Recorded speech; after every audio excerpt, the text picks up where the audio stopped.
नमस्कार, मैं Vaibhav Mishra, medical and psychiatric social worker, mental health counsellor. दोस्तों, पैनिक अटैक यानी कि घबराहट का तीव्र दौर। बिल्कुल सरल शब्दों में समझें तो पैनिक अटैक के दौरान एक इंसान की घबराहट का स्तर इतना अधिक बढ़ जाता है कि उसे यह लगने लगता है सब कुछ उसके नियंत्रण के बाहर जा रहा है।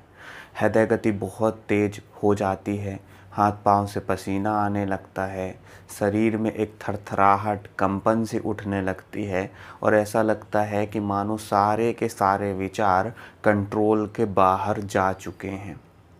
पैनिक अटैक का सामना कर रहे बहुत सारे लोगों का प्रश्न यह रहता है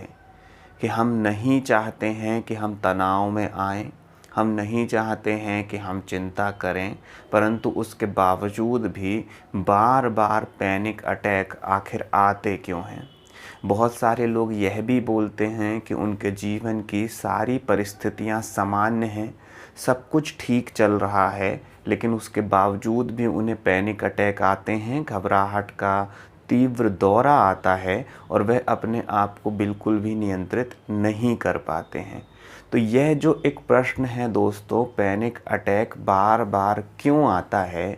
पैनिक अटैक का सामना कर रहे इंसान के दिमाग में बहुत बार घूमता रहता है, क्योंकि वह चाहता है कैसे भी करके जो उसे तीव्र घबराहट हो रही है वह उसके नियंत्रण में आ जाए।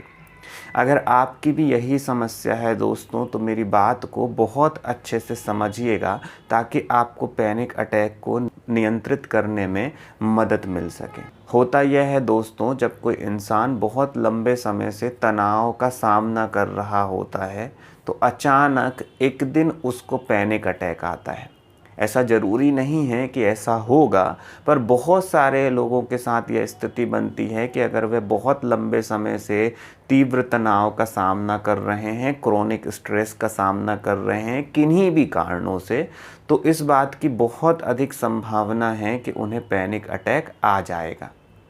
जब किसी इंसान को पहली बार पैनिक अटैक आता है तो उसे कुछ भी समझ नहीं पड़ता,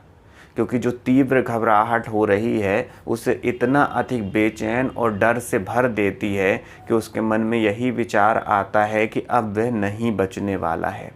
बहुत सारे लोग पहली बार पैनिक अटैक आने की स्थिति में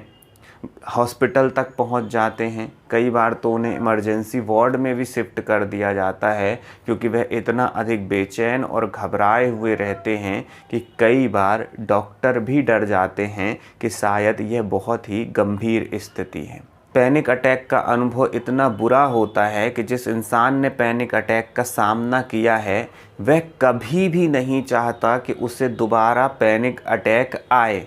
और यही दोस्तों सबसे बड़ी वजह है दोबारा पैनिक अटैक आने की, क्योंकि मन में यही डर बना रहता है कि पैनिक अटैक नहीं आना चाहिए, कुछ भी हो जाए पैनिक अटैक नहीं होना चाहिए। तो होता क्या है दोस्तों कि जब भी इंसान को थोड़ी सी भी घबराहट होती है, थोड़ी सी भी बेचैनी होती है, थोड़ी सी भी असहजता होती है, तो उसके मन में यही विचार चलने लगता है कि घबराहट हो रही है, कहीं फिर से वो स्थिति ना बन जाए जो कि मेरे साथ 6 महीने पहले, 8 महीने पहले या 1 साल पहले बनी थी। जब घबराहट के बढ़ने पे वह अपने पिछले अनुभव को याद करता है तो घबराहट का स्तर और अधिक बढ़ने लगता है, और जैसे ही घबराहट का स्तर और अधिक बढ़ने लगता है तो जो उसने पैनिक अटैक के दौरान अनुभव किया था वही अनुभव पूरी की पूरी तरीके से उसके ऊपर हावी हो जाता है और सब कुछ नियंत्रण के बाहर जाने लगता है। कहने का सरल शब्दों में तात्पर्य यह है दोस्तों कि वर्तमान में सामान्य सी घबराहट होने पर भी भूतकाल के पैनिक अटैक का अनुभव कुछ इस तरीके से वर्तमान में एक इंसान के मन के ऊपर हावी होता है कि सब कुछ उसके नियंत्रण से छूटने लग जाता है।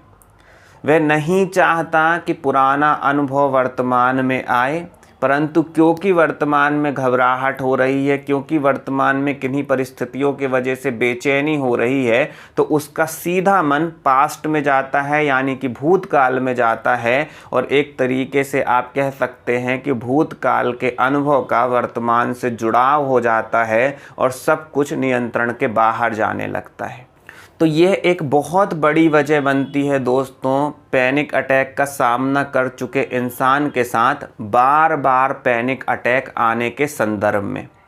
अगर आपकी भी यही समस्या है दोस्तों, तो यहाँ पर 2-3 बातों का आपको बहुत अच्छे से ख्याल रखना पड़ेगा। पहली बात तो ये कि आपको अपने आप को लगातार रिलैक्स रखने की कोशिश करनी है। उसके लिए डीप ब्रीथिंग एक अच्छा विकल्प है। जब भी आपको लगता है कि आपके घबराहट का स्तर बढ़ रहा है, तो आप 2-5 मिनट के लिए डीप ब्रीथिंग का अभ्यास करें। दूसरी यह बात बहुत अच्छे से समझें कि जब भी आपको लगता है कि आपके विचार आपके नियंत्रण से बाहर जा रहे हैं, तो अपने आप को नियंत्रित करिए, खुद को समझाइए कि यह सिर्फ घबराहट है और कुछ भी नहीं है, सब कुछ थोड़ी देर में ठीक हो जाएगा। जब आप अपने आप को बार बार कहेंगे कि सब कुछ समान है, यह केवल घबराहट है, मुझे चिंता नहीं करना है, मुझे बिल्कुल भी नहीं डरना है, तो जो सामान्य सी घबराहट के बढ़ने पर वह पैनिक अटैक में तब्दील हो जाती है, उसको नियंत्रित करने में आपको सहायता मिलेगी।